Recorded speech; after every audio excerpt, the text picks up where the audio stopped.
Wow. I'm truly and genuinely honored. Being in the CPW Hall of Fame, the recognition of my accomplishments and contributions means quite a bit to me, actually. I thought about doing this acceptance in character, make a bunch of jokes, and, just try to be funny and have a good time. But it's not how I decided to do things. Instead, I decided to make this opportunity and sit down and truly talk to all of you. I might as well apologize now for the length, but if you bear with me, it will be worth your while. See, back in the beginning, I got added to CPW by one Gary McFly. He had found me in a wrestling discussion group, and I don't remember which one it was.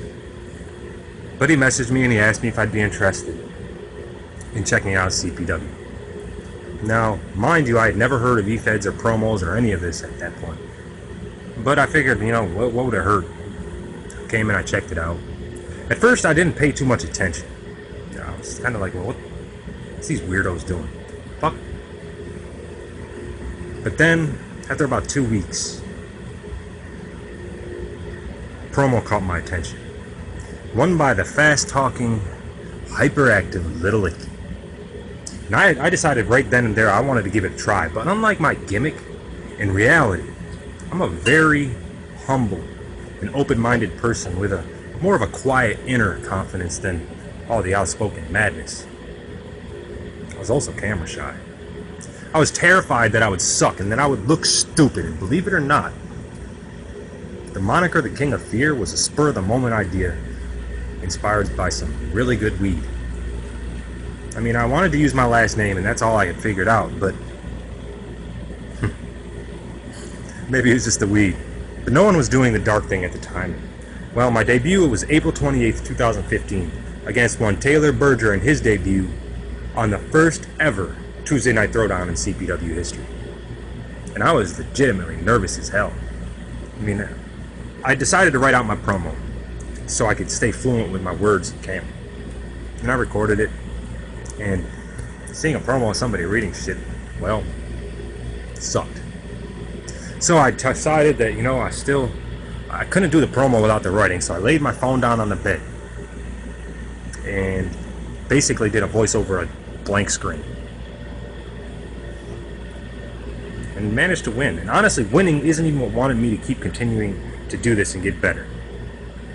Not at all. It was comments made by Eric Jesse.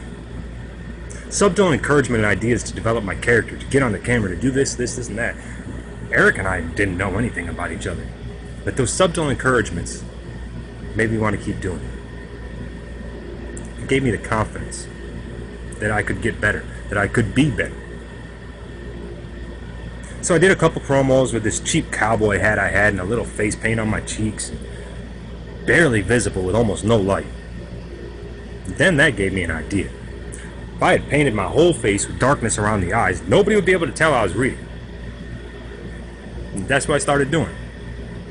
And then one John Wise showed up. And honestly, I don't know if he quite remembers this well. At first I was pissed. I mean, myself and Brian Carr, as he mentioned in my induction speech, were doing the Children of the Asylum with Paul, and yeah, there was other people in it, but really it was just me and Brian doing anything. And we felt like he was copying us. Dark character, the face paint, the style of his character and delivery. And deep down, I knew that the more characters like me, the less I'd stand out. So I posted on the page about it. And lo and behold, Eric messaged me. He told me that I should reach out to John, that John was a good dude and he wasn't copying me, that he'd been doing this for a long time. The rest is history. When I sent that message out and we began talking, I found somebody that I really, just as he said, I really consider John a brother. He's been there for me quite a few times in the last year when, I didn't have much. But I'll get back to that. You see, if it wasn't for John character-wise, the late night brainstorming we did, our collaboration on ideas for both of our characters, the feud, I'd never become the man that I am. Honestly, I can't speak for him, but I fully believe that neither of us would have progressed as we did without each other. Now, I'm going to go through a short list of guys, trying to hurry up here, that have influenced me in my career. I'm trying to make a point here.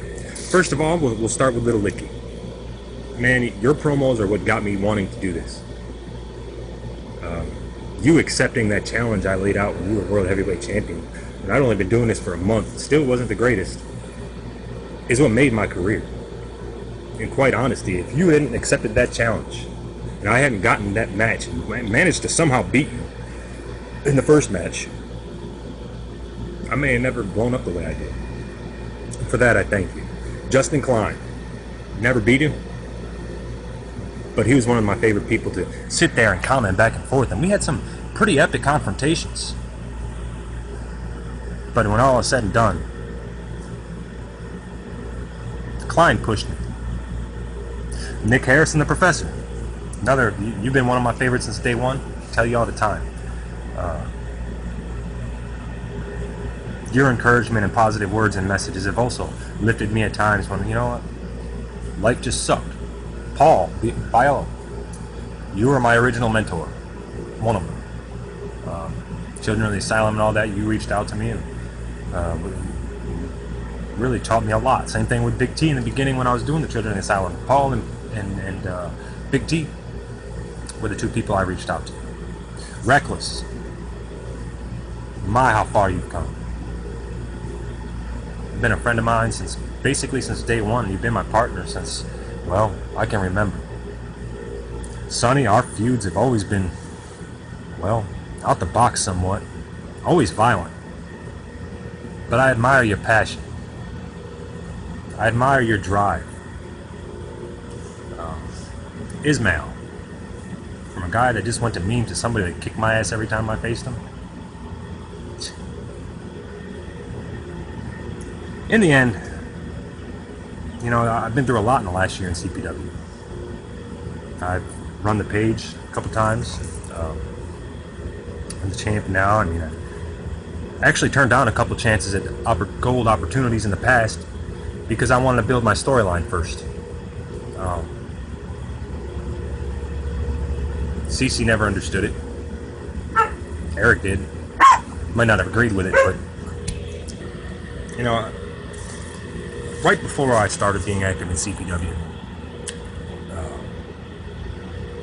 my back completely gave out. I've been out of work ever since. And it's been a rough year for me. Maybe one of the roughest years of my entire life. I don't really have many friends here. They all decided to do dumb shit, and I'm too old for that. I'm not close with my family. Honestly, CPW, I'm closer to all of you guys than I am anybody else. My health is a real drag. I've actually had to step away from CPW a couple times. I mean, I didn't leave, but I had to step back because my health was so bad last year that shit hit the fan. Then my sister and my mama and everything. It's all in the history, guys. Y'all know. But I love doing this. It's changed me as a person. I am now more outwardly confident and outspoken than I have ever been. Because by doing this, and the positive feedbacks, and people acknowledging the effort, means the world to me. I also want to add in Cody Webb, Stephen Barron, Tom Collier, Reckless, Ismail, Triple M, the Manic Monsters of Madness. That was the funnest time I have ever had in CPW. It was just a small idea I pitched to Reckless, and Reckless came back and started messing with John, and then Ismail joined, and then before you know it, just stable of champions. I mean, look, after today, me, Barron, Cody, Ismail, 4 Hall of Famers in that group. But in the end, I'm just honored, guys. CPW has always been my home. No matter how far I ventured, no matter how many places I was promoting, CPW has always been the place for me.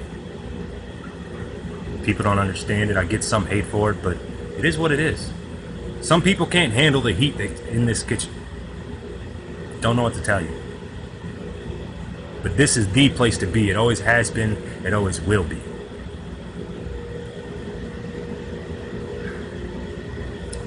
I also want to add that I get a lot of credit for helping people build their characters. Whether it was Cyborg, or it was Sunny, or it was Grim, or it was anybody else that's ever reached out to me for any kind of character advice. And let me tell you guys something. As much help and as much credit as you give me for helping you guys deserve just as much credit for helping me. All honesty. If it wasn't for all the people that reached out and talked to me when I messaged them from the beginning all the way until now, I want to be where I'm at. Probably would have quit a long time ago, because I really sucked in the beginning. I'll be the first one to tell you. But instead, I have a bunch of people I consider family. Thomas Austin, I know I talk a lot of shit about you in character, but you are hands down one of the better people here when it comes to encouraging people. I see a lot of what I used to do and what you do now. CPW means a lot to me, guys. I'm not going anywhere. I'm here for the long haul. And we got a lot more stuff to cover, don't we? Once again, thank you for this honor. It really, really means a lot to me. I spend more time with you guys than I do with anything else in my life. I love y'all like y'all my family.